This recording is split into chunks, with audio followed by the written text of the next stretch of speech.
hablar algo acerca del pueblo de Israel y dos de las personas más importantes que han existido para este pueblo o esta nación. El primero de ellos es José, ¿verdad?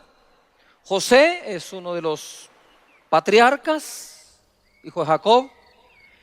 Y José fue esa persona que un día tuvo un sueño, dos sueños, y lo contó, ¿verdad? Y hay que tener cuidado a quién y cómo cuenta uno sus sueños, ¿verdad? Porque por bocones a veces nos persiguen. Entonces cuenta su sueño y además goza del amor del Padre como su consentido y le pone una túnica especial de colores y despierta la envidia entre los hermanos. O sea, ya los hermanos no muy lo querían, ¿verdad? Pero encima de eso cuenta su sueño, que crecen los manojos de trigos, que se inclinan a él, que la luna y las estrellas, ustedes conocen la historia. Y empieza una travesía en la vida de José, la travesía de la vida de José, bastante complicada. La primera de ellas es que los hermanos lo querían matar. Lo meten en un pozo, ustedes lo saben. Estando en el pozo, uno de los hermanos dice: no lo podemos matar, es nuestro hermano. Entonces fingen su muerte, ponen en un luto al papá innecesario y encima de eso lo venden como esclavo. Como esclavo es llevado a Egipto y en Egipto lo compra Potifar. Y ahora él es el administrador de todos los bienes del general del ejército de Egipto. Bueno, cuando tú ya llegas ahí, después de decir: bueno, mis hermanos no me quieren, mis hermanos me metieron en un pozo, fingieron mi muerte, por poco me matan, me venden de esclavo. Ahora estoy administrando en la casa de Faraón, en la casa del general de Faraón, Potifar. Cuando tú ya estás ahí, ¿tú crees que nada malo te va a volver a pasar? Estás nítido, estás muy bien, estás cómodo, estás acomodado, estás siendo bendecido, estás siendo prosperado. De hecho, toda la casa de Potifar era prosperada por la presencia de José ahí, un gran administrador. Ahora, la pregunta es: ¿tú crees que con tantos altibajos que de la nada le llegaron, del puro aire, tú podés seguir creyendo que un sueño se va a cumplir? Si todo lo que está pasando es contrario al sueño que tenés, es difícil seguir creyendo por un sueño cuando las cosas llegan así. Pero déjame decirte que no importa qué estés pasando, el sueño que Dios te dio se va a cumplir.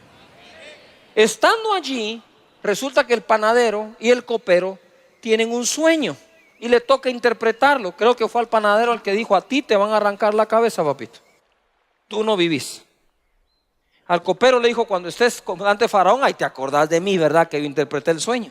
Mira cómo se van juntando todos los eventos. Que Potifar tiene un sueño, no sabe qué hacer con él, vacas gordas, vacas flacas. Y entonces el copero se acuerda que conozco a uno que te puede interpretar el sueño. ¿Y dónde está? Le dijo: en el tambo. Está en el bote, ¿verdad?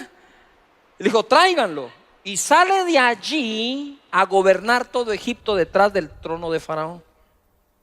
Impresionante la historia. Y se cumple lo que la Biblia dice: a los que aman a Dios, todas las cosas ayudan a bien a los que fueron llamados de acuerdo a su propósito. Pasamos nosotros y la gente a veces está como frustradona porque es que no encuentro mi propósito. Viví, no te hagas bolas, viví. Porque el problema no es si yo conozco mi propósito, el problema es si confío en aquel que tiene para mí un propósito. Porque dice que son aquellos que fueron llamados de acuerdo a su propósito. Y Dios se va a encargar de que su propósito en tu vida, familia, ministerio, empresa, se termine cumpliendo. José tuvo un sueño, pero ya ahí estaba el sueño. Aquí no hay manera de que se cumpla. Pero como Dios tenía un propósito, ojo acá, José sabía el sueño, pero José ignoraba el propósito del sueño. Pero Dios no. Dios siempre se reserva algo para que dependamos de Él, de su bondad, su misericordia, su gracia, su protección, su favor. Y ahí está José. Ahora José es el hombre que prácticamente después de Jesús es el tipo más perfecto en la Biblia. Y mira lo que sigue acá en Éxodo 1:13. Y los egipcios hicieron servir a los hijos de Israel con dureza. Esto fue lo que empezó a crear la mente demandante. Ojo, 14. Y amargaron su vida con la dura servidumbre en hacer barro y ladrillo y en toda labor del campo y en todo su servicio, al cual los obligaban con rigor. Y habló el rey de Egipto a las parteras de las hebreas, una de las cuales se llamaba Cifra y otra Fúa, y les dijo: cuando asistáis a las hebreas en sus partos y veáis el sexo, si es hijo, matadlo, y si es hija, entonces viva.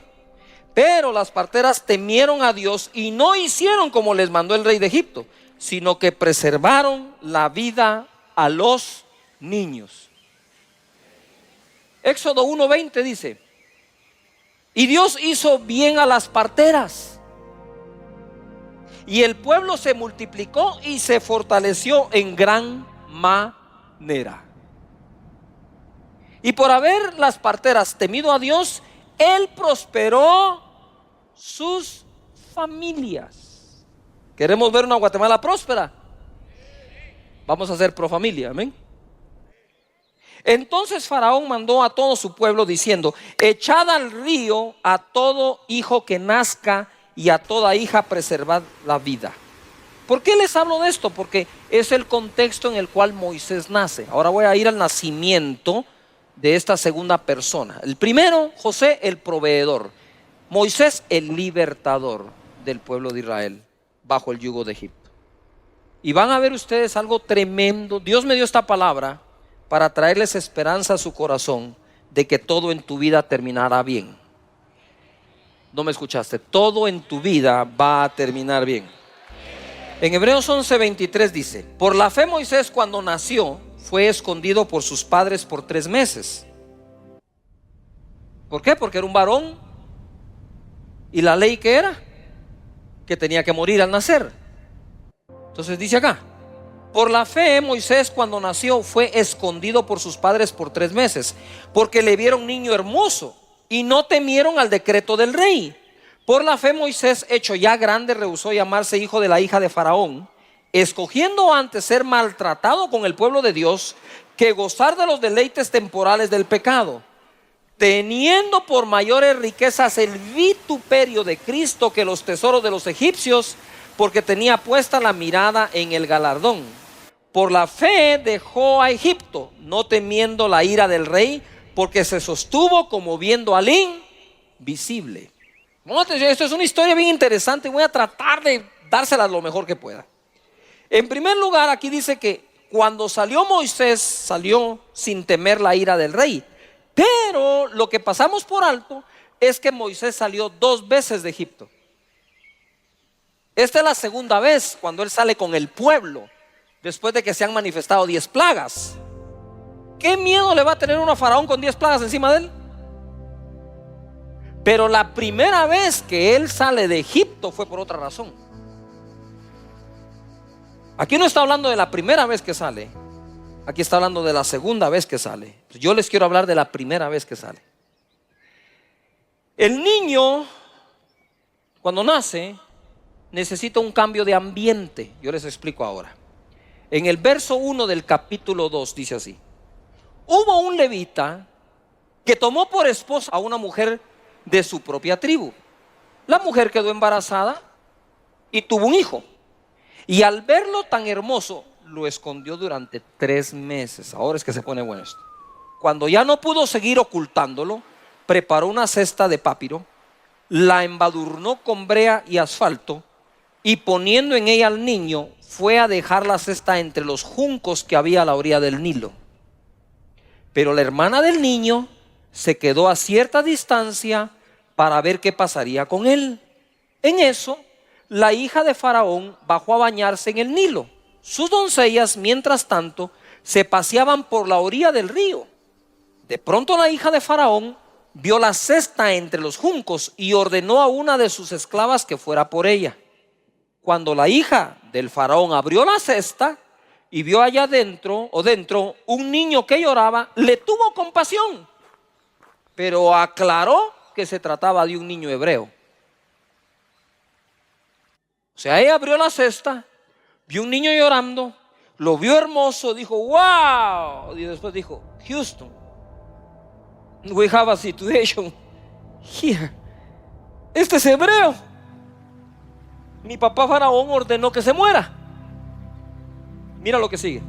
Y la hermana del niño preguntó entonces a la hija del faraón de inmediato: ¿quiere usted que vaya y llame a una nodriza hebrea para que críe al niño por usted?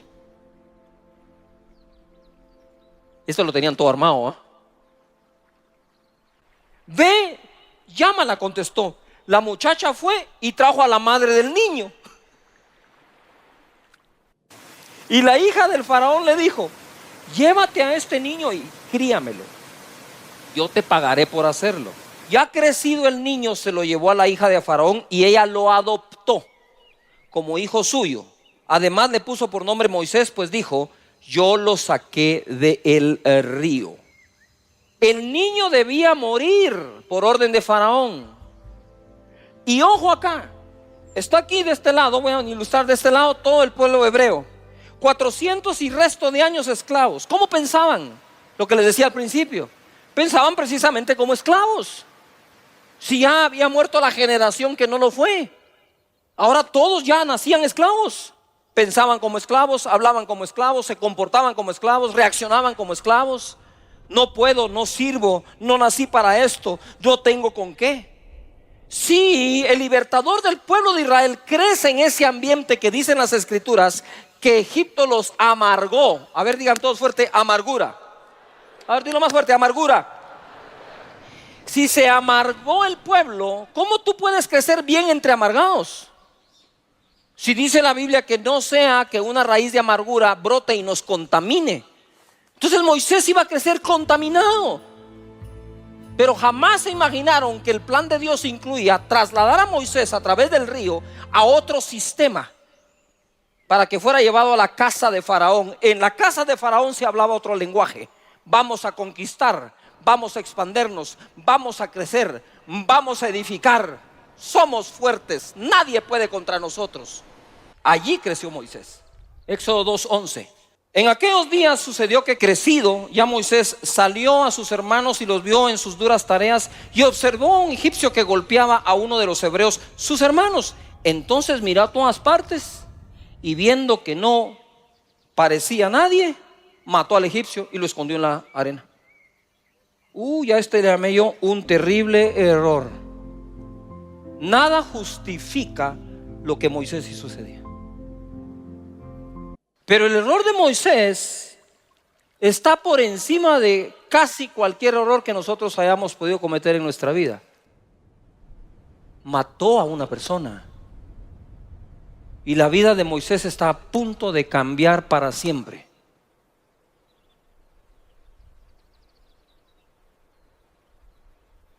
Al día siguiente salió y vio a 2 hebreos que reñían. Entonces dijo al que maltrataba al otro: ¿por qué golpeas a tu prójimo? Él respondió: ¿quién te ha puesto a ti por príncipe y juez sobre nosotros?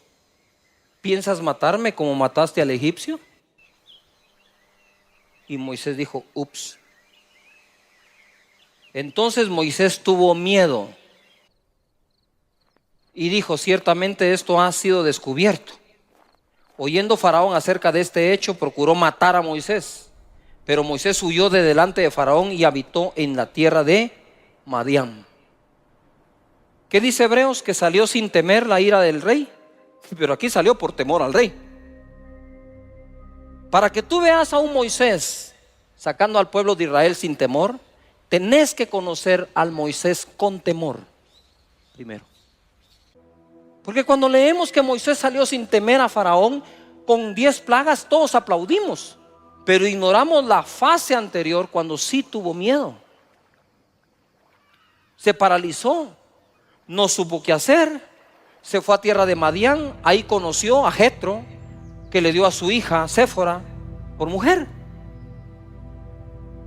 Y está ahí, es un error terrible el que cometió él.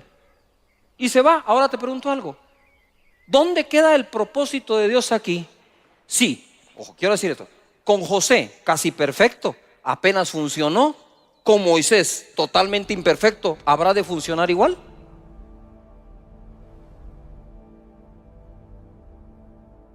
Me encanta que duden. Funcionó con José.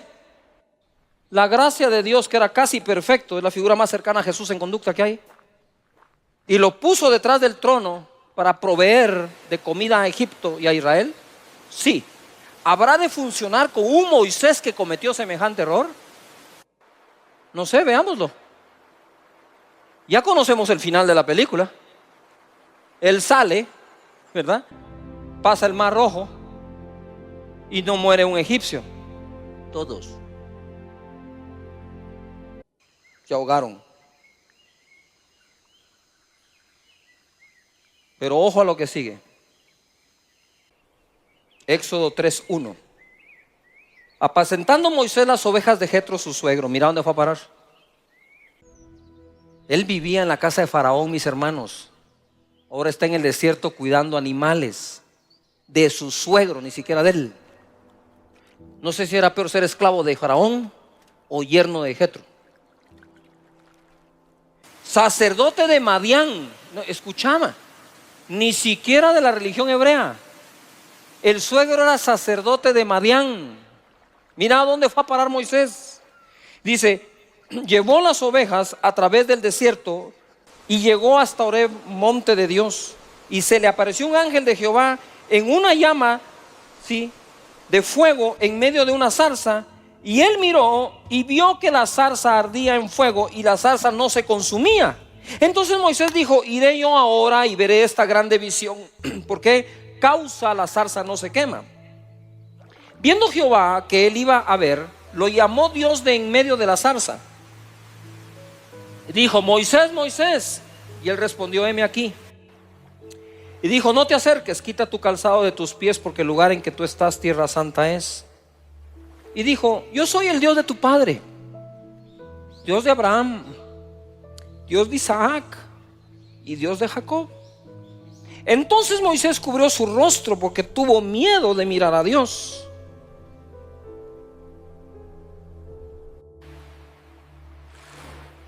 Esta es la palabra que Dios me dio para ti hoy.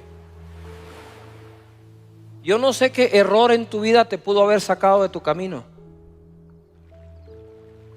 Lo que sí sé es que hay una zarza que te está esperando. Te está esperando una zarza donde menos esperabas encontrar a Dios. En el tiempo en que menos esperabas encontrar a Dios, dice la Escritura, el Dios de los hebreos nos encontró. Moisés no encontró a Dios. Cuando Moisés sale por haber cometido el error que cometió, jamás se pudo haber imaginado que Dios tenía planeada una hermosa cita en el desierto con él. Y cuando él se acerca a la zarza, le dice Dios, quita el calzado de tus pies.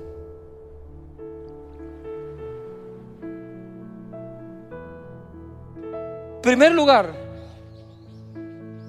la presencia de Dios te está esperando sin importar qué error pudiste haber cometido. Primera cosa que tienes que tener en mente. Pero la segunda es que la presencia de Dios exige la tuya. En parte, por eso Dios le dice, quítate el calzado de los pies. Porque descalzo nadie va a querer caminar el desierto. No sé si me estoy explicando. Descalzo no te vas a ir a ningún lado. Te vas a quedar allí. Y cuando Dios le habla, ¿tú crees que Dios le podía hablar a un hombre que cometió semejante error? ¿Por qué Dios me da esta palabra hoy? Porque está demasiado difícil parecernos a José. Lo más probable es que nos parezcamos a Moisés.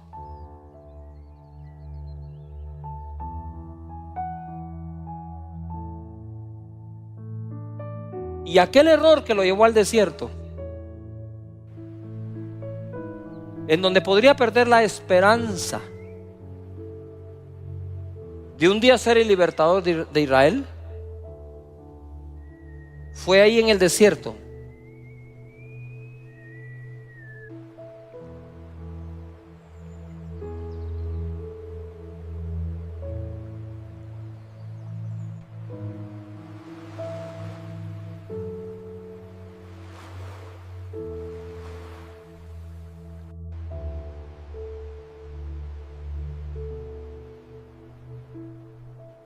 Te está esperando una zarza, dice el Señor. Sin importar tu pasado, sin importar qué pasó antes, Dios tiene una zarza esperándote con su voz, con su presencia, para bendecir tu vida, para cambiarla, renovarla, santificarla, usarla. Jamás temas al desierto. Jamás.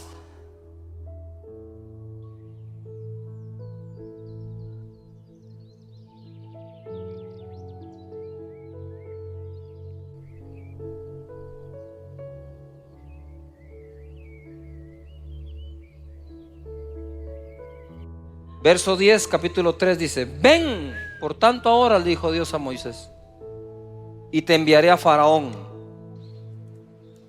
para que saques de Egipto a mi pueblo, los hijos de Israel. Yo soy Moisés, le dijo: ¿a dónde me vas a mandar? Quiero que regreses a donde Faraón. No, hombre, si de ahí salí corriendo. Ahí me están esperando para matarme. Y entonces dice Moisés: ¿quién soy yo para que vaya a Faraón y saque de Egipto a los hijos de Israel? El error que Moisés cometió le estaba robando hasta su identidad. Y dice: ¿quién soy yo para hacerlo, Señor? Y mira lo que contesta él. Lo voy a parafrasear: Moisés, no es quién eres tú, es quién va contigo. Y le dice, y respondió: ve, porque yo estaré contigo. Llega un momento en la vida que ya no se trata de quién eres tú. Llega un momento en la vida que se trata de quién va contigo. A Pedro se lo dijeron: cuando eras joven ibas a donde querías, le dijo, pero ahora que eres viejo otro te ceñirá y te llevará a donde tú no quieres. Moisés no quería volver a Egipto. No iba a volver a Egipto. Moisés ya estaba tranquilo donde Madián. Y ese error que sacó de ruta por un tiempo a Moisés fue lo que lo llevó a la zarza.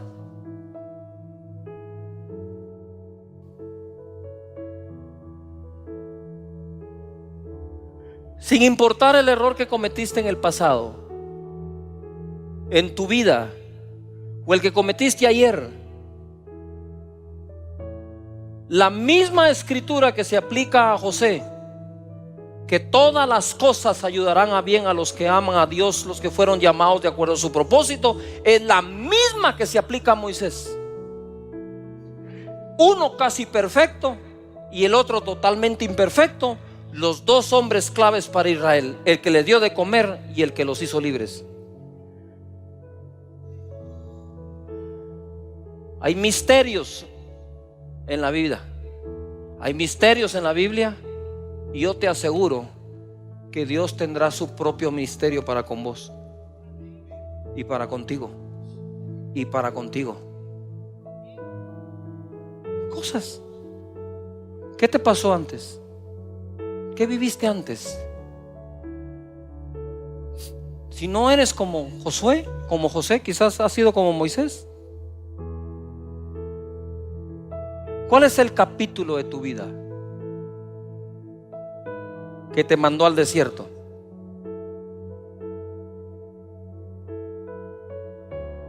Hijo, todos podríamos tener un capítulo que nos mande al desierto. Pero lo que te quiero decir yo es que sin importar el capítulo que te mandó ahí, allí te está esperando Dios en una zarza. diciéndote: ¿tú qué crees que no te puedo volver a llamar? Quita el calzado de tus pies, porque la tierra donde estás es santa. Y te devolveré a donde saliste y vas a liberar al pueblo. Ni tocó el tema a Dios con Moisés. No le dijo: cuidado, volvés a hacer eso con el egipcio. Ni el tema le tocó. Yo sé que hay personas acá que tienen un capítulo en su vida sin resolver,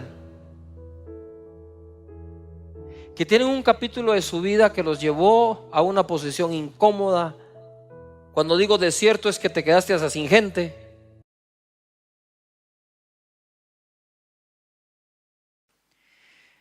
¿Qué es resistencia? Resistencia es una fuerza que se opone a otra fuerza. Lo voy a repetir. Resistencia es una fuerza que se opone a otra fuerza, de todo tipo, de toda naturaleza. Pero si hablamos de ejercicio, cuando tú estás haciendo pesas, ¿verdad? Y haces pesas para aumentar tu resistencia, tu fuerza, tu potencia, son esas pesas que se hacen de forma lenta y con todo el peso que se puede soportar. Y vas aumentando tu resistencia y cada día puedes aguantar más. Entonces, resistencia es una fuerza que se opone a otra fuerza. Al levantar las pesas, tú estás haciendo eso. En 1 de Pedro capítulo 5, verso 6, dice así: humillados pues bajo la poderosa mano de Dios, para que Él os exalte cuando fuere tiempo. Si estás estudiando las escrituras, subraya cuando fuere tiempo. Echando toda vuestra ansiedad sobre Él, porque Él tiene cuidado de vosotros. Sed sobrios y velad, porque vuestro adversario el diablo, como león rugiente, anda alrededor buscando a quien devorar. Estar sobrio y estar velando es lo que a ti te toca. Pero lo que le toca al diablo es devorar. Para evitar que nos devore, debemos ser sabios, debemos de estar sobrios y debemos estar velando. Verso 9, que es a donde quiero ir. Al cual resistencia, firmes en la fe. Quiere decir que lo que nos está recomendando el apóstol Pedro acá es: hey, ustedes tienen una fuerza para resistir esa otra fuerza. Entonces, el león anda, nuestro adversario, alrededor nuestro, viendo a quién devorar usando su fuerza. Pero si dice la escritura: resistidlo estando firme o firmes en la fe, entonces lo que me está diciendo la escritura es: tienes una fuerza para contrarrestar su fuerza. Eso es resistir firmes en la fe, sabiendo que los mismos padecimientos se van cumpliendo en vuestros hermanos en todo el mundo. O sea, no hay a uno que no lo ataque. Verso 10: mas el Dios de toda gracia, que nos llamó a su gloria eterna en Jesucristo. Ojo, después que hayáis padecido, no queda otra, que hayáis padecido un poco de tiempo, Él mismo os perfeccione, afirme, fortalezca y establezca. El final de toda esa batalla, el final de ese ataque, el final de que ande alrededor viendo si te devora o no, será que tú vas a ser perfeccionado, vas a estar firmes, fortalecido y establecido. Si nosotros somos capaces, dice, de resistirlo por un tiempo, resistid al diablo y él huirá de vosotros, dice la palabra. Entonces, esa resistencia es una fuerza contra la otra fuerza hasta que él se vaya y huya de tu vida. Hoy quiero hablar de eso, de la fe para resistir. Hay cosas que tenemos que aguantar. Eso es como la pelea del box, ¿verdad?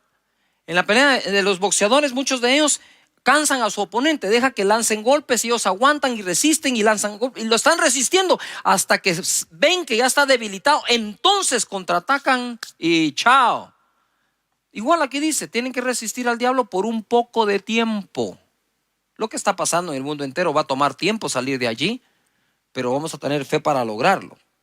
En Hebreos capítulo 11, verso 1, dice la escritura: Es pues la fe, la certeza de lo que se espera, la convicción de lo que no se ve. Y tú me puedes decir, pero Cash, ¿qué tiene que ver esto con lo anterior? Muchísimo, porque dice que lo resistamos firmes en la fe. No dice que lo resistamos firmes en nuestra propia fuerza, sino en la fe. Es pues la certeza de lo que se espera, la convicción de lo que no se ve. Otra versión dice las realidades. Es estar convencido de las realidades que no se ven. No se ven, pero son realidades. Estamos siendo atacados por las realidades que vemos. Yuhu. Pero debemos resistir confiando y creyendo en las realidades que no vemos. Por la fe. Se ven. Verso 2. Porque por ella alcanzaron buen testimonio los antiguos. Por la fe entendemos haber sido constituido el universo por la palabra de Dios, de modo que lo que se ve fue hecho de lo que no se veía. Entonces, ojo aquí, pongamos atención. Estamos siendo atacados por las cosas que se ven y vamos a estar firmes resistiendo todo eso, creyendo en las realidades que no se ven. Pero ojo, pero pronto de lo que no ves, pero crees, será hecho lo que verás, lo llegarás a ver. Por eso cito la fe. Y hablando de la fe, la escritura me enseña que por la fe es que los antiguos alcanzaron buen testimonio. Ahora, si nosotros estamos en la era de la fe y de la gracia, pues deberíamos de ser tan exitosos y aún más que aquellos en aquella época. Todo lo que lograron, lo lograron por la fe. Aún fueron justificados delante de Dios por medio de la fe. Hebreos capítulo 11, verso 8. Quiero hablar del padre de la fe. Abraham, cuando yo llegue al cielo por la gracia y misericordia de Dios, si me deja entrar, lo primero que voy a hacer, entre otras cosas, es conocer a todos estos que están en Hebreos 11. Y hay que empezar por el padre de esa fe, que es nuestro padre Abraham. Por la fe Abraham, siendo llamado, obedeció para salir al lugar que había de recibir como herencia, y salió sin saber a dónde iba. Por la fe habitó como extranjero en la tierra prometida, como en tierra ajena, morando en tiendas con Isaac y Jacob, coherederos de la misma promesa, porque esperaba la ciudad que tiene fundamentos, cuyo arquitecto y constructor es Dios. Por la fe también Sara, siendo estéril, recibió fuerza para concebir y dio a luz aún fuera del tiempo de la edad, porque creyó que era fiel quien lo había prometido. Por lo cual también de uno, y ese ya casi muerto, salieron como las estrellas del cielo en multitud y como la arena innumerable que está a la orilla del mar. Debemos tener una fe para resistir, pero debemos tener una fe para recibir. Son dos cosas diferentes.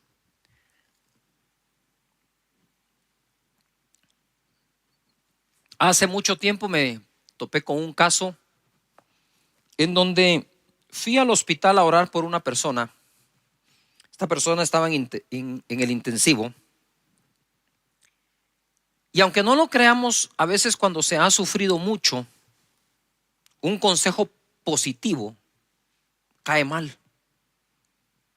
O sea, cuando la gente ya está dañada emocionalmente y uno quiere ser positivo con ellos, toman lo positivo como algo que, ¿qué crees vos? Que nosotros no, qué sé yo, ¿no? Pues yo llegué a ese lugar, estaba en la sala de espera, quería entrar a orar al intensivo por la persona, y saben que esos intensivos van entrando cada cierta hora, muy pocas personas que se les admite o se les da permiso. Yo buscaba el permiso de la familia para poder entrar a orar. Y entonces ellos me dijeron, pero mira, Cash, me dijeron, y nosotros sí tenemos fe. Mira lo que le pasó a mi hija, lo que le pasó a mi hijo, mira cómo estamos. Y me contó todos los problemas de los cuales no habían salido, pero los habían aguantado. Y en ese momento yo recibo un impacto en donde la palabra que oigo aquí adentro es, aquí sí existe fe, me dijo el Señor. Sí existe fe, pero fe para aguantar. Les hace falta la fe para salir o para avanzar. Entonces yo respeté, no dije nada, dije, bueno, muchas gracias, nos vemos. Al otro día pude llegar, entré al intensivo, oré por la persona que, por cierto, bendito Dios sanó. Y justo cuando estábamos orando, estábamos ahí con mi esposa, vienen los demás amigos y familiares, ¿verdad? Porque somos amigos y conocidos. Y en ese momento dije, nos tenemos que ir, ¿verdad? Hay que proteger la fe. Y bendito Dios sanó. Lo que quiero decir con este ejemplo es que muchos de nosotros hemos aprendido a vivir con algunos problemas y hemos desarrollado esa fuerza o esa fe, que no está mal, está buena, para aguantar durante muchísimo tiempo. Pero eso no quiere decir, ni debe implicar en tu vida, que por eso entonces ya no vas a tener la fe para salir de ese problema, sino únicamente la fe para vivir con el problema. Yo entiendo las dos cosas. Hay momentos que tenemos que creer para aguantar, pero no que eso nos robe el creer para salir. Dios te da la fe para aguantar, pero Dios también te da la fe para salir. Abraham salió sin saber a dónde iba. Y la escritura dice, que leímos, que echemos nuestra ansiedad sobre él para que él nos exalte cuando sea tiempo. Ustedes saben que la incertidumbre del futuro motiva muchísimo la ansiedad interna en el corazón de nosotros. Y hoy por hoy hay mucha incertidumbre del futuro en la mente de muchísimas personas alrededor del mundo. ¿Qué irá a ser del futuro? ¿Qué irá a ser de la familia? ¿Qué va a ser del negocio? ¿Qué va a ser de la iglesia? Y todos somos atacados por eso, pero tenemos que contraatacar. Es decir, una fuerza que combate esa fuerza, resistencia, por la fe, estando firmes contra todo eso. Porque tu mentalidad no puede desboronarse, tu estructura mental no se puede corroer, contaminar y destruirse. Debemos mantenernos fuertes en nuestros pensamientos a través de las escrituras. Entonces, mira, Abraham cuando sale sin saber a dónde va, pero a todos nosotros nos gusta saber, tener algo de certeza de lo que va a pasar en el futuro. ¿Vos me garantizás que si yo hago esto va a pasar aquello? Eso no es sino la voz de la ansiedad, de la incertidumbre, y quieren estar certeros. Pero Abraham, el padre de la fe, se fue sin saber a dónde iba, pero sabía quién iba con él. O sea, todo viaje mientras Dios te acompañe es bueno. Tú dices, pastor, me quedé sin empleo. No eres el único, son miles.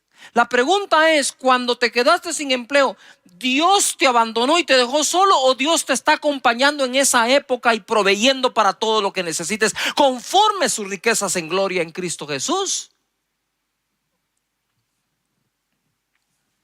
Y dice la escritura, mira, ya les voy a hablar de cómo llegaron a tener el hijo con Sara, pero él moraba, dice, en tiendas con Isaac y con Jacob, sin haber alcanzado la tierra todavía. Quiere decir que en el camino tuvo a su hijo, tuvo a su nieto y todavía no tenía lo que le habían prometido.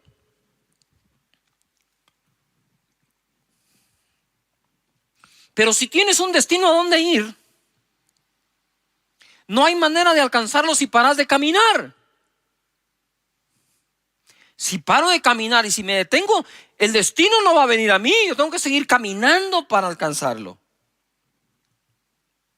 Sara recibió fuerza para concebir, porque creyó que era fiel quien lo había prometido. Y Abraham, ya casi muerto, de él salió una multitud. Yo escribí esto: hoy muchos tienden a querer asegurar su futuro antes de moverse hacia dicho tiempo. Exigimos demasiado la certeza de cosas antes de tomar decisiones.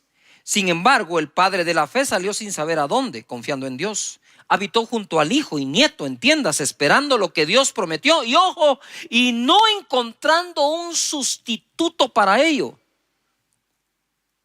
Él esperaba esa ciudad diseñada por Dios, y en el camino pudo haber tenido muchas ofertas para sustituir aquello en lo que estaba creyendo. Tú no puedes aceptar sustitutos de la promesa que Dios te ha hecho a ti. Debes continuar estando firme, resistiendo, aguantando, creyendo hasta alcanzar lo que te prometió Dios. Pero muchos en el camino encuentran sustitutos a lo que Dios prometió.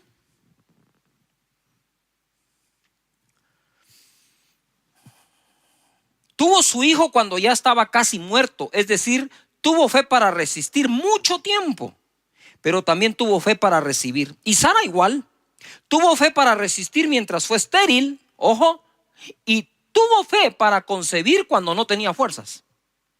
Porque una cosa es que era estéril, pero dice que ella recibió fuerzas para concebir. Son dos cosas distintas. Tenemos necesidad de desarrollar fe para el proceso. Ahora te cuento un poco el proceso. En Romanos capítulo 4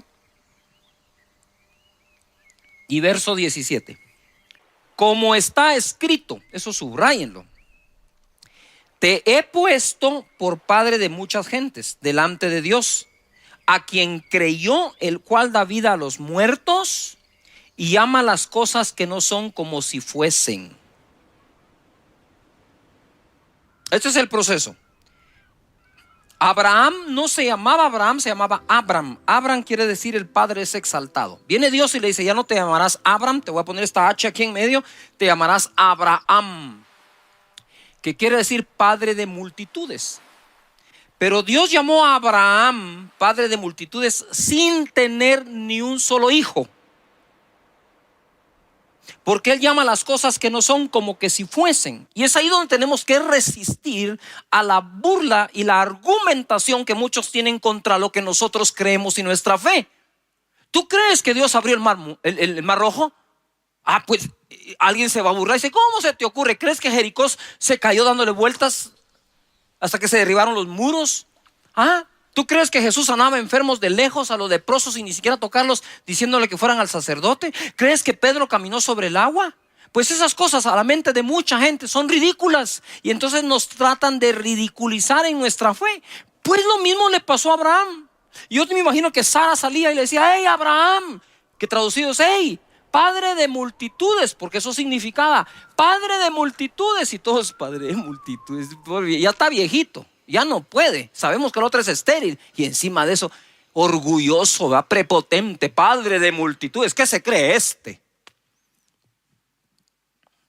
Yo no sé si Abraham en algún momento le dijo a Sara, Sara, ya no me digas así, hombre, qué clavo, mira, todo el mundo me mira como que saber que fuera. Pues que te vean como lo que sos padre de multitudes, ponete las pilas.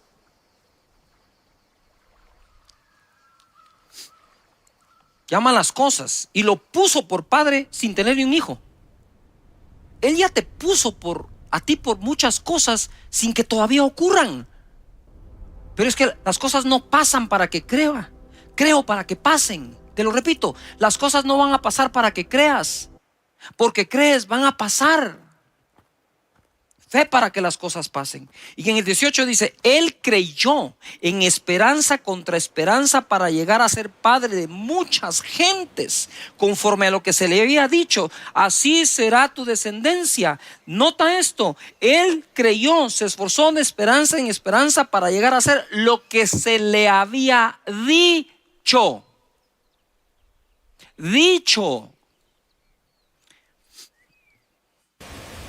Yo podría decirles, miren mis hermanos, aquí la cosa se va a poner más fea. Espero que aguanten, ¿verdad? Ahí nos vemos en el año 2024, al rato ya salimos. No estamos para eso, las personas que tratamos de buscar a Dios para darte una palabra. Estamos para darte una palabra de fe, que la creas. Entonces Él dice que se esforzó de esperanza contra esperanza. Hay una versión que fue escrita de otra forma, dice, Él se esforzó de esperanza contra todas las demás esperanzas.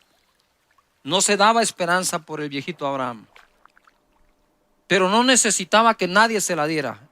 Él sabía lo que creía y sabía en quién creía. Verso 19, y no se debilitó, yo subrayé la palabra debilitó, en la fe. Eso quiere decir que hay personas que ya se están debilitando en la fe. ¿Cómo?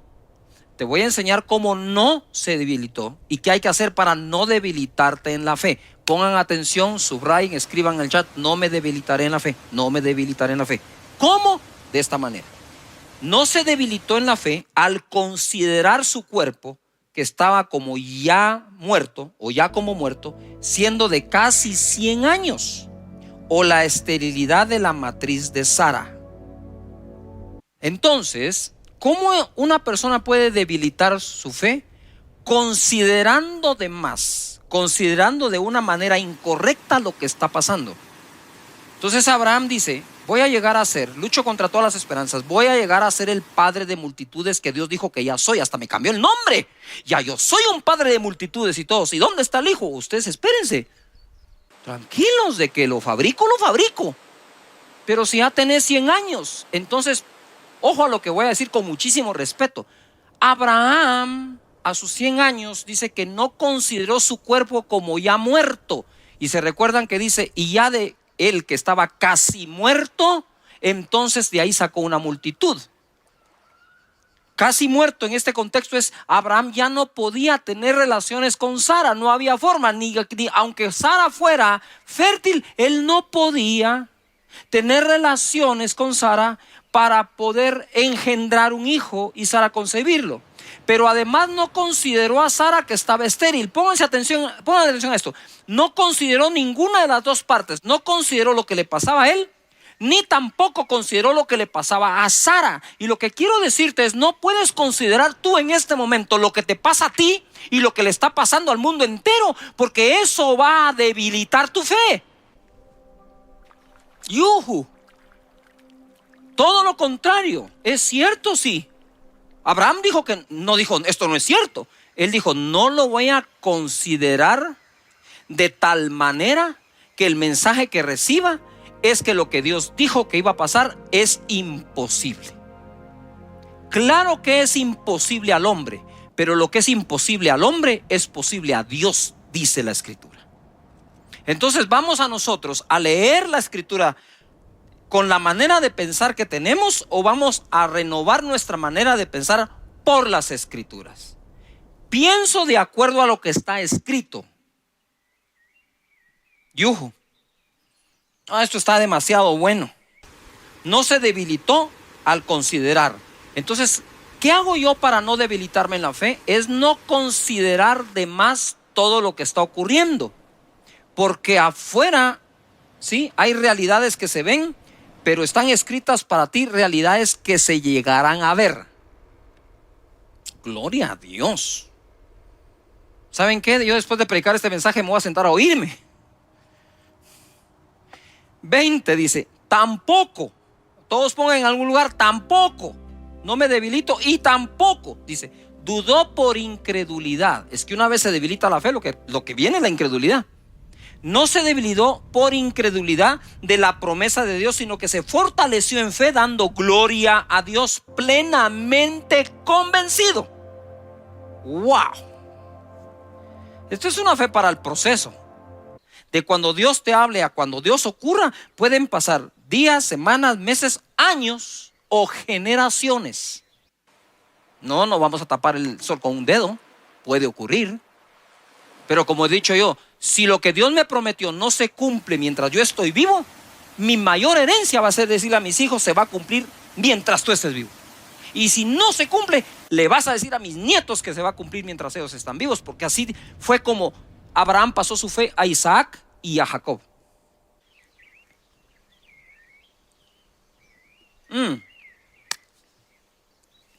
Plenamente convencido de que era también poderoso para hacer todo lo que había prometido, por lo cual también su fe le fue contada por justicia. Por Dios santo. Gloria a Jesús. La fe es lo que justifica. Saben, a mí me trauma Hebreos capítulo 11, en el buen sentido de la palabra, porque me identifico tanto, porque en Hebreos 11 no hay una sola persona perfecta, ni siquiera cerca de la perfección, ni una sola. Y todos fueron justificados mediante la fe. En Hebreos capítulo 11, verso 17. Entonces ahora Abraham por fin se esforzó, llegó a ser padre de uno. Ahora tenía un hijo. Y ahora viene acá y dice: por la fe Abraham, cuando fue probado. Muy bien. Primero puse fe para el proceso. Ahora escribe fe para la prueba. Porque tu proceso pareciera terminar cuando se cumplió una promesa, pero quizás después de cumplirse la promesa vendrá una prueba. Y dice, por la fe, Abraham cuando fue probado, ofreció, escribe la palabra ofrecer, ofreció a Isaac, el que había recibido las promesas. De nuevo, ofrecía su unigénito. Por eso es que yo le digo, subrayen la palabra ofreció, ofrecer, porque es clave, se está repitiendo. Fue probado, ofreció a Isaac, su único, al que ofrecía. Habiéndosele dicho, en Isaac te será llamada descendencia. Entonces, la descendencia, ¿de dónde iba a salir ahora? De Isaac. Dios le pide a Isaac y uno podría decir, no, momentito, ¿por qué me vas a pedir Isaac? Si Isaac fue lo que me prometiste, ya me lo diste y ahora, si tú me lo prometiste, me lo diste, ahora, ¿qué voy a hacer yo? Y estuvo dispuesto por una razón. Mira cómo crecía Abraham en fe. Habiéndosele dicho, en Isaac te será llamada descendencia, pensando, pensando, que circular eso, que Dios es poderoso para levantar aún de entre los muertos, de donde en sentido figurado también le volvió a recibir. Por la fe bendijo a Isaac a Jacob y Esaú respecto a cosas venideras. Ay, Padre eterno, no sé qué más decirles. Gracias, Señor Jesús. ¿Verdad? Fe para el proceso, fe para la prueba, fe para volver. Lucas capítulo 22, verso 31. Dijo también el Señor, Simón, Simón, he aquí Satanás os ha pedido para zarandearos como a trigo. Pero yo he rogado por ti que tu fe no falte. De nuevo, fe. Y tú, una vez vuelto, confirma a tus hermanos. Lo que quiero decir con esto es que probablemente personas que me están oyendo ahora ya perdieron algo o mucho. Pero quiero decirles que estamos orando para que tu fe no falte y una vez vuelvas, una vez te recuperes, una vez te vuelvas a levantar, sirva lo que pasaste para testificar a los demás y afirmar a tus hermanos, tu familia, tus amigos, tus hermanos en Cristo. Entonces desarrollamos fe para el proceso, fe para la prueba, fe para volver. El colmo de los colmos de la fe es que el escritor de la ley caminó por fe y no por la ley. Te lo voy a leer así rápido porque esto es importante. Hebreos 11:23 dice: por la fe Moisés cuando nació fue escondido por sus padres por 3 meses porque le vieron niño hermoso y no temieron el decreto del rey. Por la fe Moisés, hecho ya grande, rehusó llamarse hijo de la hija de Faraón, escogiendo antes ser maltratado con el pueblo de Dios que gozar de los deleites temporales del pecado, teniendo por mayores riquezas el vituperio de Cristo que los tesoros de los egipcios, porque tenía puesta la mirada en el galardón. Mirada, esta es la clave aquí, mirada. Por la fe dejó a Egipto, no temiendo la ira del rey, porque se sostuvo como viendo al invisible. Paren allí. En el verso 26, quisiera que subrayes o encierres o hagas lo que sea, remarques, mirada. En el verso 27, quiero que subrayes viendo. Él se sostuvo como viendo al invisible. Eso es Dios. ¿Estamos de acuerdo? Pero dice que tenía puesta la mirada en el galardón. Yuhu. Mientras mantengas tu mirada en el invisible, mientras te sostengas como viendo al invisible, creyendo que Dios está contigo, no hay nada de malo que pongas tu mirada en un galardón. Yuhu. No hay nada de malo que pongas tu mirada en estos tiempos en decir, yo creo que en estos tiempos tan malos mis finanzas se pueden multiplicar. Y la gente dice, deja de ver eso. Sí, pero es que yo me sostengo viendo al invisible. Moisés se sostuvo viendo ¿a quién? Al invisible, pero puso su mirada ¿en dónde? En el galardón. Me encantan esos versos porque rompen con la religiosidad. Tú puedes decir, no, eso no es así. Claro, porque tú estás leyendo de acuerdo a lo que ya pensabas, no estás pensando de acuerdo a lo que estás leyendo. Si pensamos de acuerdo a lo que leemos, no hay nada de malo, ahí está escrito. Y es Moisés, autor de la ley, justificado por la fe. Digo yo, Moisés, ¿qué haces aquí en Hebreos 11? Si tú eres autor de la ley. Sí, pero aunque escribió la ley, solo se puede salvar por la fe. Por la fe celebró la Pascua, dice, y la aspersión de la sangre, para que el que destruía a los primogénitos no los tocase a ellos, y declaramos y creemos que no va a tocar nuestra morada todo esto. Por la fe pasaron el mar Rojo como por tierra seca, e intentando los egipcios hacer lo mismo, fueron ahogados. Es que miren, hay fórmulas que no le van a funcionar sino solo a los que creen en Dios y su palabra. Hebreos 11:32. ¿Y qué más digo? Porque el tiempo me faltaría contando de Gedeón, de Barak, de Sansón, de Jefté, de David. Todos ellos tuvieron fe para aguantar, tuvieron fe para resistir, pero tuvieron fe para triunfar. Gedeón estaba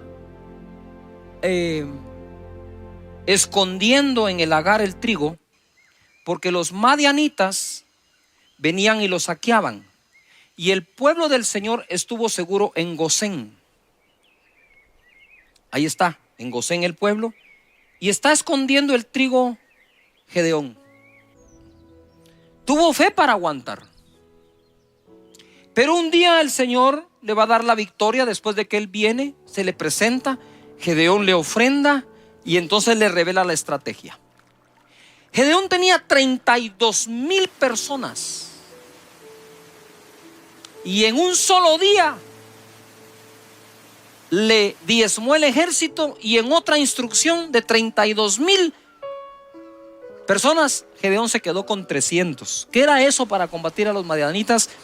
Y Dios le dijo, son muchos y no van a glorificar a Dios, se van a gloriar en sus propias fuerzas. Así que le quitó Dios. A veces Dios quita, entre comillas, para poder ser Él glorificado y que tú lo conozcas más, y que para Él no hay nada imposible. ¿Qué ocurre acá? Se queda con 300 y termina venciendo a los madianitas, donde ellos mismos se confunden entre ellos y se matan a espada entre ellos. No tuvo que hacer nada más Gedeón que obedecer a Dios. Es impresionante cómo alguien puede tener fe para aguantar y a veces le falta fe para salir. Tienen fe para resistir y les falta fe para triunfar. Te repito de nuevo ahora, el boxeador puede hacer que su enemigo se canse dándole golpes, aguantando los golpes, y una vez agotado el enemigo, contraataca. Resistamos, dice, en la fe, fuerza que combate otra fuerza. Gedeón empezó a poner excusas. No, yo soy pobre, el menor de mis hermanos. Pues si dice la Biblia que todo el pueblo empobrecía, no había nada de extraordinario en que lo fuera también. Pero Dios los sacó de pobre a conquistar la tierra de Madián. Fe para triunfar. Y en Hebreos capítulo 11, porque es lo que estuvimos leyendo, verso 4, se registra la primera obra de fe que la humanidad hizo. La primera obra de fe que la humanidad hizo. Verso 4. Por la fe, Abel ofreció a Dios más excelente sacrificio que Caín, por lo cual alcanzó testimonio que era justo, dando Dios testimonio de sus ofrendas, y muerto aún habla por ella. Si ofrendar no fuera importante, ¿por qué la primera obra de fe que se registra que la humanidad hizo como tal fue la ofrenda de Abel, que fue mejor que la de Caín? Y por eso Dios lo bendijo a tal punto que Caín vino a matar a su hermano por envidia. Y dice la escritura que aquella ofrenda todavía habla delante de Dios. En mi boca está el poder de la vida y de la muerte. Hablaré palabras de vida y no de muerte, de salud y no de enfermedad, de riqueza, no de pobreza, de bendición, no de maldición, porque en mi boca hay un milagro. Este aplauso es para ustedes. Esta es casa de Dios, su casa. Acá en Carretera El Salvador, en Guatemala, lo estamos esperando con los brazos abiertos. Venga y disfrute de la presencia del Señor. Pueden tomar su lugar. Abrir su Biblia en Segunda de Crónicas, o Segundo Libro de Crónicas, capítulo 7, verso 14. Si se humillare mi pueblo, sobre el cual mi nombre es invocado, y oraren y buscaren mi rostro, y se convirtieren de sus malos caminos, entonces, a ver todos en voz alta digan, entonces. Una vez más fuerte.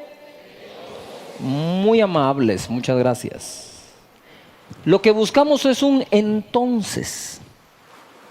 ¿Sabe cuántos entonces puede tener Dios para su vida si usted hace algo? Tenemos que aprender a provocar a Dios para que Dios haga algo. Y dice aquí el Señor, si ustedes, mi pueblo, se humillan, buscan mi rostro, oran, se apartan de sus malos caminos, si ustedes hacen esas 4 cosas, yo les ofrezco estas otras 3. Yo oiré desde los cielos y perdonaré sus pecados y sanaré su tierra. ¿Estamos de acuerdo? Quiero que noten algo, quiero enseñar algo aquí, es muy bueno la verdad. Pero el Señor lo que nos está diciendo acá es, yo los voy a oír desde los cielos. Esa es la primera, que Dios nos oiga, y eso es bastante. Voy a perdonar sus pecados, bendito sea Dios, pero voy a sanar su tierra. La tierra desde el templo de Adán y Eva sufrió maldición. Y cuando Adán y Eva pecan, salen del huerto y el Señor les dice, desde ahora, miren nada más, desde ahora ganarás tu pan con el sudor de tu frente y tendrás dolores, le dice. Pues Adán tal vez dijo, pues no está tan grave la onda, ¿va? O sea, trabajo y aguantar a la mujer. Y no, y de verdad, eso fue lo que le dijo. No le dijo más.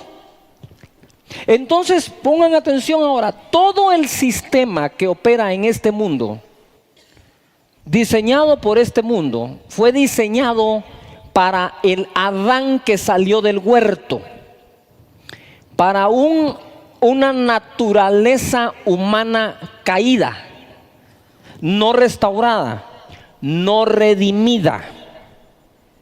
Entonces el mismo sistema de trabajo le dice, ahora con el sudor de tu frente vas a ganarte el pan. Pero antes en el huerto él lo sembraba, lo cosechaba, todo era de él, y le dijo, de todo podés comer, menos de esto. Hay tantas cosas que Dios nos da acceso a ellas, que para qué voltear a ver a aquellas que no nos da acceso. Son muchas las que podemos disfrutar. No le ponga usted tanta atención a lo que no se puede en Cristo. Póngale atención a todo lo que sí se puede en Cristo. Sea positivo hasta para vivir. Lo martiriza, es que si sigo a Cristo tengo que dejar de tomar. Si no es ningún mal dejar de tomar. Pero hay muchas cosas que va a hacer en Cristo. Va a disfrutar a su familia. Sus hijos lo van a volver a admirar. Lo aman, sí, porque es su papá, su mamá, pero no necesariamente lo respetan, porque el respeto viene por la conducta que nosotros tenemos. Cuando nosotros venimos a Cristo Jesús, nuestra conducta cambia. Ahora noten esto, dice la palabra de Dios que Dios nos hizo partícipes de la naturaleza divina. Cuando nacemos de nuevo tenemos su espíritu, y nuestro espíritu nace otra vez y se comunica con el de Dios. Eso es nacer de nuevo. Ahora ojo, si tú ya naciste de nuevo, ¿por qué operas según el sistema de este mundo, diseñando para un Adán que no nació de nuevo? Como Adán perdió sus facultades dadas por Dios, empezó Adán y sus descendientes a crear todo un sistema que le funcionara. Entonces tratan de sanar la tierra de 1000 formas con el sistema de este mundo, y Dios viene y dice, si tan solo oran Si tan solo me buscan, si se apartan de sus malos caminos, yo voy a sanar la tierra. ¿Por qué Dios puede sanar la tierra? Porque Él es el creador de la misma. En otras palabras, si usted tiene un vehículo, a usted le gustaría que su vehículo reciba su servicio en la agencia. Es que tengo mi amigo mecánico por ahí, no está mal, pero mejor si es la agencia. La agencia tiene todos los archivos, las computadoras, el software para darle mantenimiento a su vehículo. Sí, no lleve usted su vida a mantenimiento al sistema de este mundo, llévelo a la agencia, a Dios, porque Él tiene tu propio diseño. Él sabe cómo fuiste creado. Tiene un archivo hasta con el último hueso de tu cuerpo que Él puede sanar y puede restaurar. Él te conoce por dentro, por fuera. Es tu creador. El problema nuestro es que nacimos de nuevo. Tu espíritu nació de nuevo.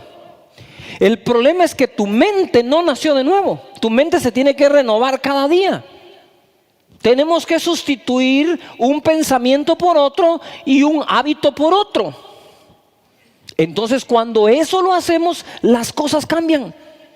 Miren lo que dice la palabra del Señor acá.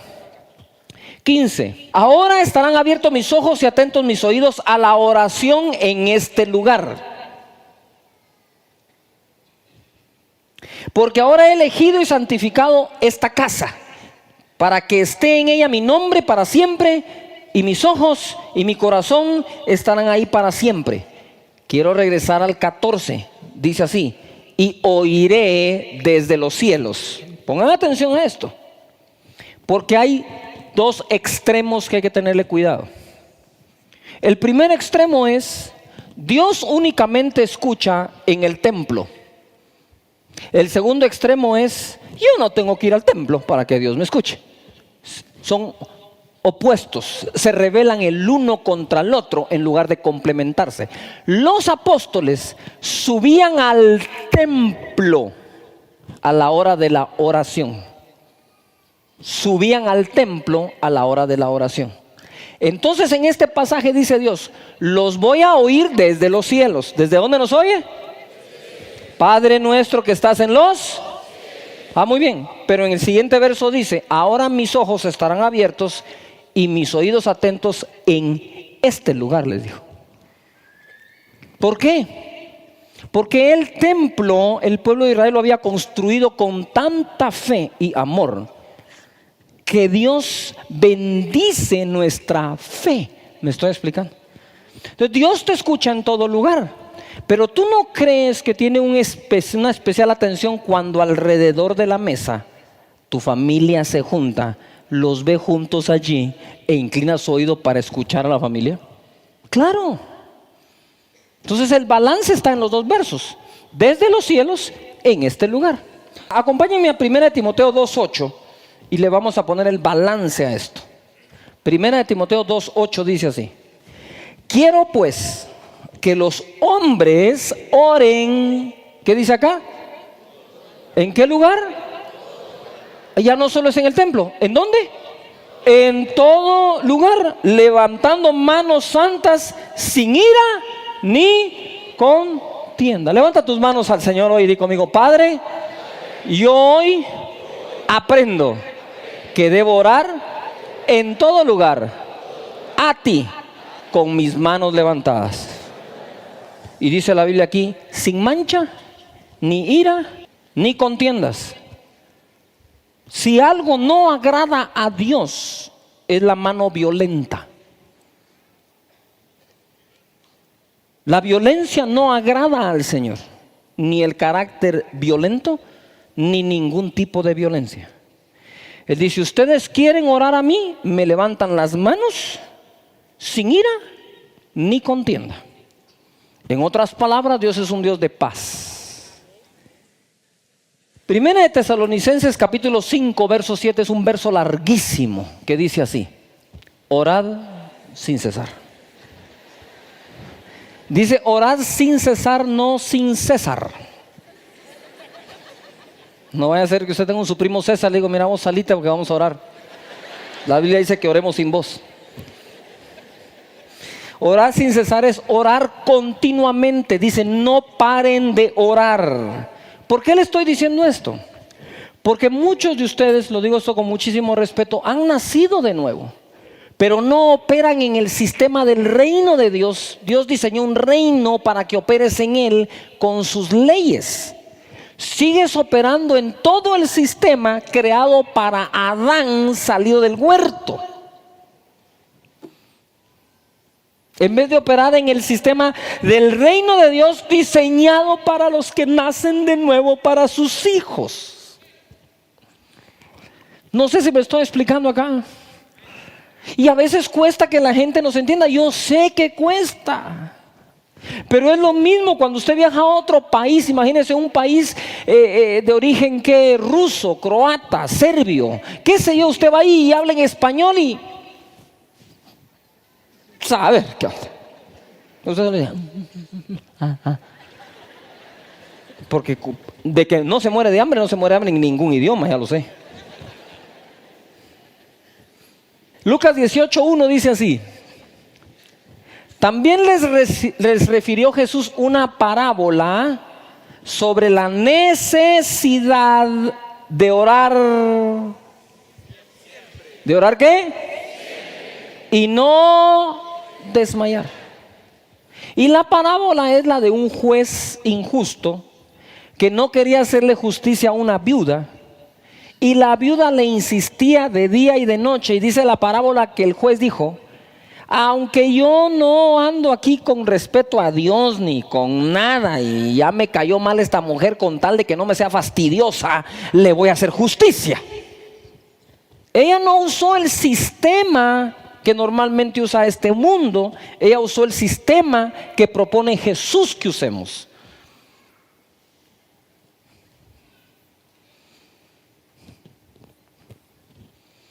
Pero el sistema de este mundo te dice qué conectes tienes, qué conexiones tienes, quién puede hacer una llamadita a favor tuyo, a quién hay que pagarle para que salga el negocio. Ese es el sistema de este mundo, pero no es el sistema de Dios. Si Dios te quiere bendecir, debes usar su sistema. Y ahí se va a probar tu fe. Si no, mire, al terminar la parábola en el verso 7 de ese mismo capítulo dice: ¿y acaso Dios no hará justicia a sus escogidos que claman a Él día y noche? ¿Se tardará en responderles? ¿Qué está diciendo Él? Lo que les quiero decir es: si ustedes claman a mí, dice Dios, que no es parte del sistema de este siglo, ese es mi sistema, dice el Señor. Si un juez, usando el sistema de este siglo, es capaz de responderles con tal de quitárselos de encima, no porque los ama, no porque los quiere bendecir, sino simplemente porque ya no los aguanta, ¿cuánto más yo, Dios, dice el Señor, voy a contestar tus oraciones si clamas a mí de día y de noche? De día y de noche, de día y de noche. Ese es mi sistema. Usted anda buscando a ver con quién habla cuando puede hablar con Dios. Y usted tiene el trono de la gracia abierto y podemos entrar, dice, con libertad delante de Él para alcanzar gracia y misericordia para el oportuno socorro. Gracia, favor de Dios. Verso 8: os digo que pronto les hará justicia. ¿Cuándo? Pronto, dice. ¿Se tardará? No. Pero ¿cuál es tu fe? Es que ya se tardó mucho. No. La Biblia dice: se tardará, se tardará. Si tú clamas de día y de noche, no se va a tardar. El que se está tardando en clamar eres tú. Dios no se tarda en responder. El que se tardó en clamar eres tú. No hay nada imposible para Dios. Al que cree, todo le es posible. Ay, Señor. Dice acá: os digo que pronto les hará justicia. Lean conmigo todo lo que sigue. Pero cuando venga el Hijo del Hombre, ¿qué dice? ¿Hallará fe en la tierra? ¿Cuál es el reto cuando Jesús vuelva? ¿Si va a hallar qué? Fe en la tierra. ¿Y por qué no hay fe en la tierra? Porque usted confía mucho en sus recursos. En el sistema de Adán.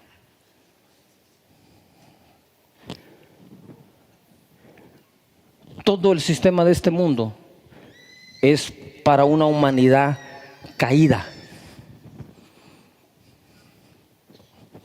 Pero el sistema de Dios no. El sistema de Dios es otro.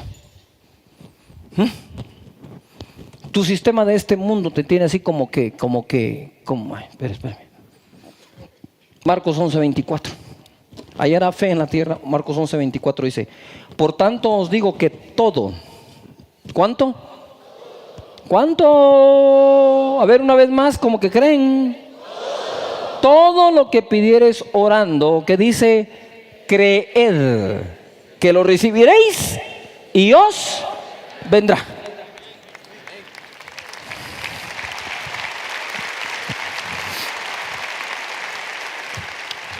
Diga conmigo, creer. Ahora dice, ¿cuánto le puedes pedir a Dios?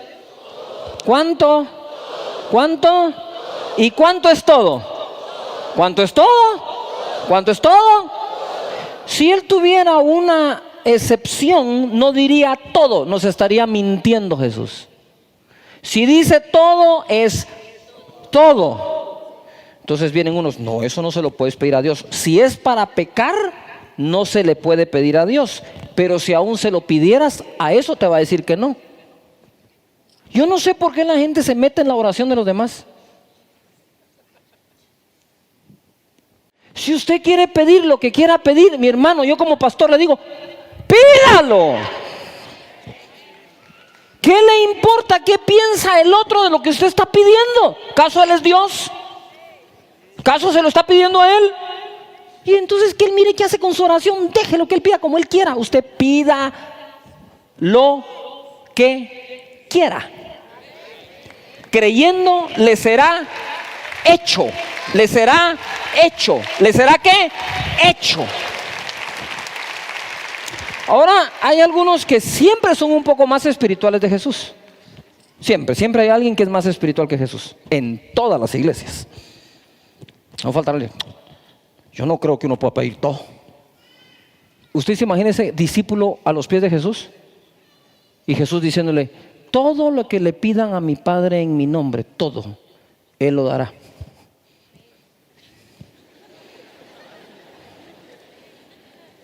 Sí, dime, Pedrito. Yo no creo que sea todo. Siguiente, no tengo tiempo para contestar esa pregunta.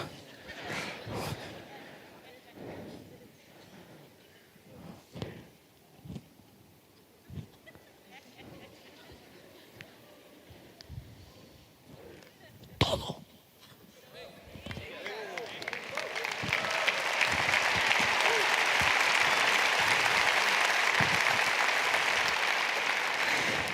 Juan 15:16 dice, no me elegisteis vosotros a mí, sino que yo os elegí a vosotros. Para empezar, yo los elegí a ustedes. Y os he puesto para que vayáis y llevéis fruto y vuestro fruto permanezca. Para que todo. ¿Cuánto? Todo lo que pidiereis al Padre en mi nombre, Él os lo dé.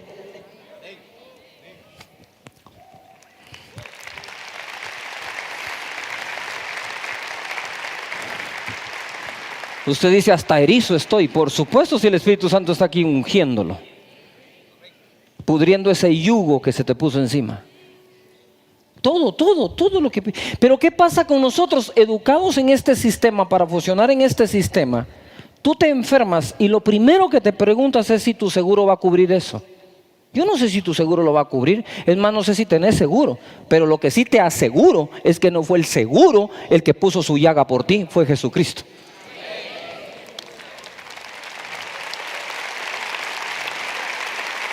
Y les voy a empezar a dar una palabra hoy. Yo no sé ahora qué estás pasando, si tenés trabajo, si no tenés trabajo, si te salió el negocio, si te cayó el negocio.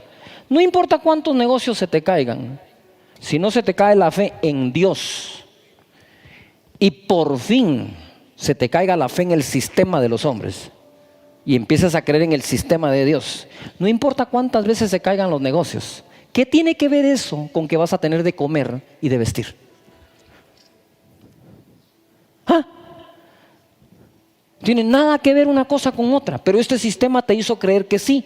Entonces dices, pastor, me quedé sin trabajo la semana pasada.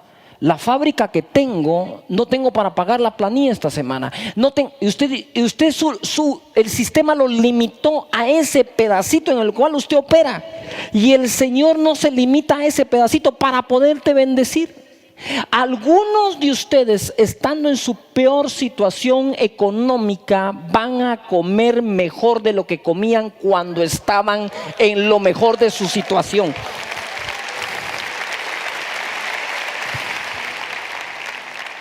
Entonces, está muy buena la oración. Señor, dame que haga este negocio. Señor, que se abran estas puertas. Dame este trabajo.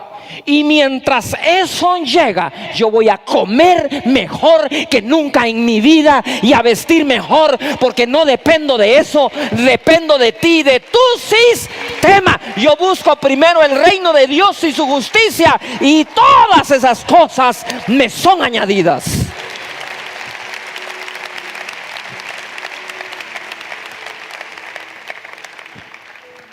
Tus muchos recursos son tus peores tropiezos para tu fe. Como tienes, no clamas. Uno no para de clamar ni teniendo.